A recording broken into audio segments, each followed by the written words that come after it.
Hello friends, welcome to my channel. आज हम bridal mask बनाने वाले हैं और इसका नाप मैंने इंच में नहीं सेंटीमीटर में लिया हुआ है और आप इसी नाप के हिसाब से कट कर सकते हैं।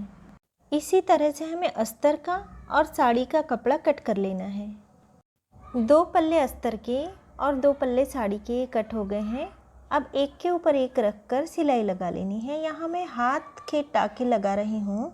यदि आप चाहें तो मशीन से भी टाँके लगा सकते हैं।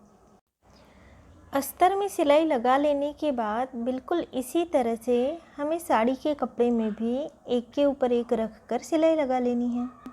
सिलाई लगाने के बाद यदि आप चाहें तो इसमें प्रेस कर लें। फिर एक पल्ला सीधा रखना है और उसके ऊपर दूसरा पल्ला हमें उल्टा रखना है और दोनों ओर से ऊपर से और नीचे से सिलाई लगा लेनी है। दोनों ओर से सिलाई लगाने के बाद अब इसे हमें पलटा लेना है। अब पलटाने के बाद जो साइड वाला हिस्सा खुला हुआ है इसे हमें बिल्कुल थोड़ा सा अंदर की ओर फोल्ड कर देना है। इसके बाद हमें इलास्टिक का नाप लेना है।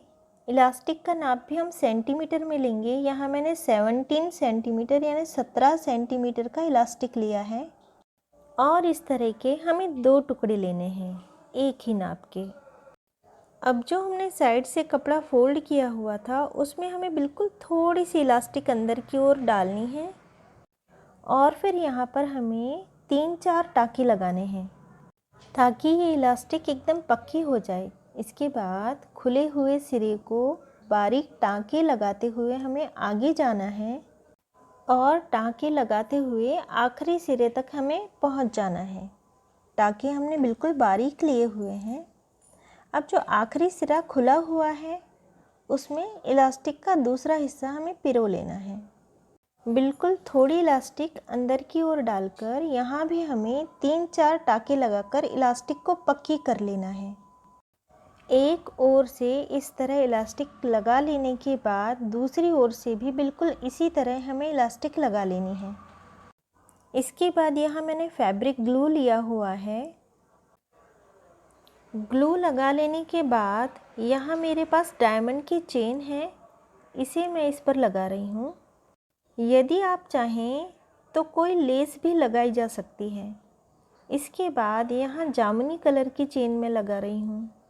डायमंड की चेन से एक एक डायमंड को मैंने अलग कर लिया है। इस तरह 6 डायमंड मैंने लगाए हुए हैं ग्लू लगाकर एक कपड़े पर और इस डायमंड के बाहरी ओर जामुनी कलर की चेन को लगा लेना है।